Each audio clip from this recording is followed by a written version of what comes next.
Right, we're here with Travis Mills from the Victorian Speed Car Drivers Association. Good afternoon, Travis. How are you? Yeah, very well, mate. Very well. Raring to go. Right, you won the first ever Skip Memorial, and in a magnanimous gesture, you immediately gave the trophy back to Flux. Was that something you thought about before, or just a spur of the moment? No, it was mentioned before.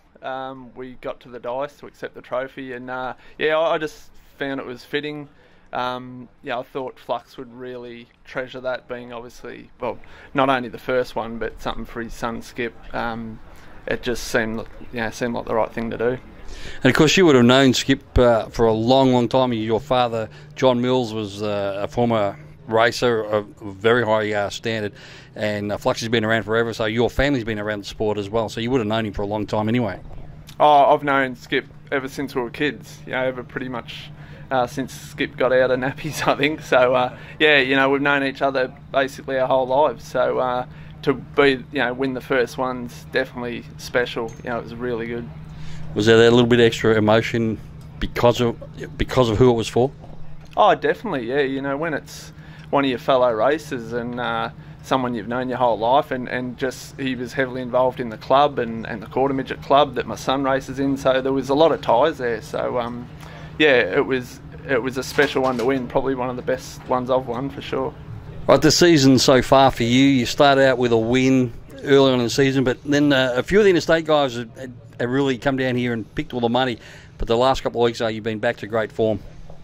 Yeah, we struggled early on in the season for sure, and probably since Christmas we put a new car together over Christmas, and since that point we've really started to feel comfortable again and get back to sort of where we think we should be. And obviously the test is the interstaters, but this club now down here, it's not easy to win a heat race, let alone a final. So if you can win anything down here nowadays with the level of competition that's here, you've done a good job.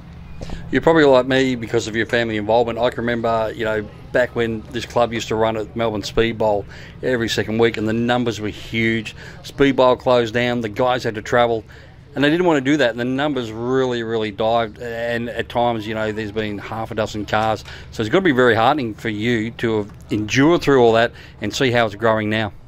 Oh, it is. It's great to see. I've been in the club ever since I was a kid, and obviously I was there at the Speed Bowl days. I was very young, but got to see great fields of cars, and then as you say, it diminished, and they've gone through a lot of tough years, but I think one of the things that definitely has helped with the numbers is Jeff Drew and the support that he's shown speed cars, constantly putting us on every season and giving us as many meetings as he can. And as you say, the guys don't have to travel as far, so they can come into a speed car and go, hey, we're going to get some good quality racing only just down the road. And we all know that speed cars are a great little class, but it does hurt the numbers when you've got to travel big distances. Is that frustrating for someone like yourself? I mean, you live up at Echuca, so no matter where you go, you've got a couple of hours drive just to start with. And then we saw, we were here at Avalon a few weeks ago, we had a great field. Then a week later we're at Nyura, and the numbers were still good, but not what they are here tonight. Does that frustrate you personally? It doesn't frustrate me. I understand it because the travel, and we probably do the most travelling out of a lot of teams in Australia, let alone Victoria. So we understand that it costs to travel, motels, all that kind of stuff. So and this is where a home track, I guess you could call this for us. It's proof in the pudding. As soon as we're here, our numbers jump up, and it's just great to see 20 plus cars rocking up here. Every week we're here. It's awesome. One other thing I want to just touch on. As we mentioned earlier, your dad, John Mills, was one of the legends in Victoria, along with Ray Naughty Bishop. Those two guys had some huge battles over the years. In the early days when you started out, you would have been in his shadow a little. You've since really, you've come out of that with no doubt, an Australian Compact Speed Car Championship and massive results just for yourself. How do you feel now? Was that ever an issue for you?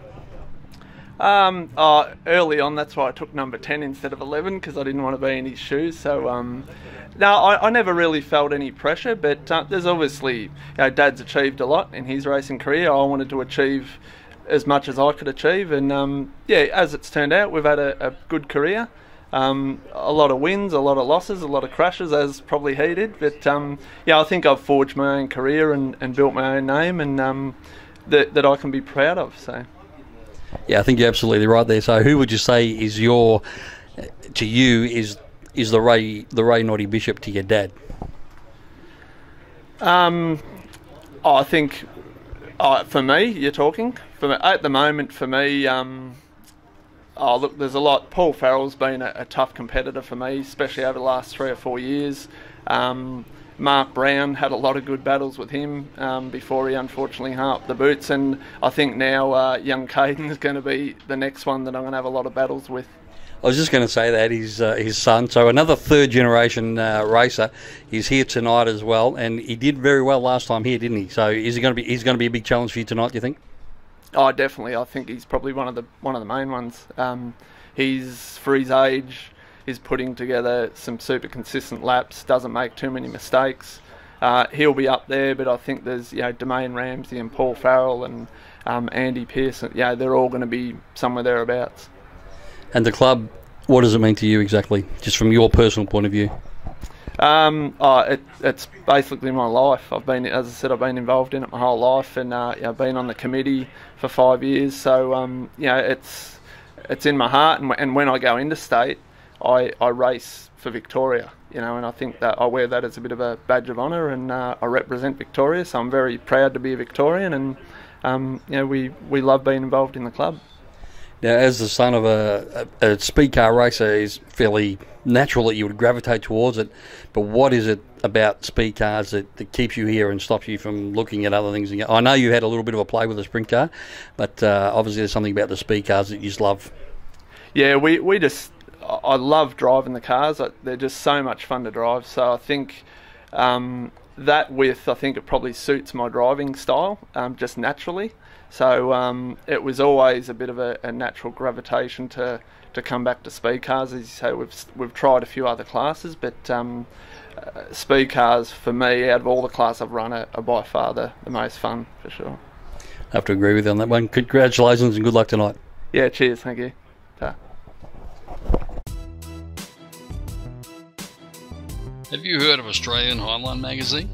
It's Australia's only totally free online digital speedway racing magazine. It's full of big, beautiful action and artistic images from some of Australia's best motorsport photographers. It's got national and international events, profiles, tech articles, history, comment, and occasional controversial article, all penned by some of the sport's leading journalists and columnists, and it's all free. Australian Highline magazine. Have a read today.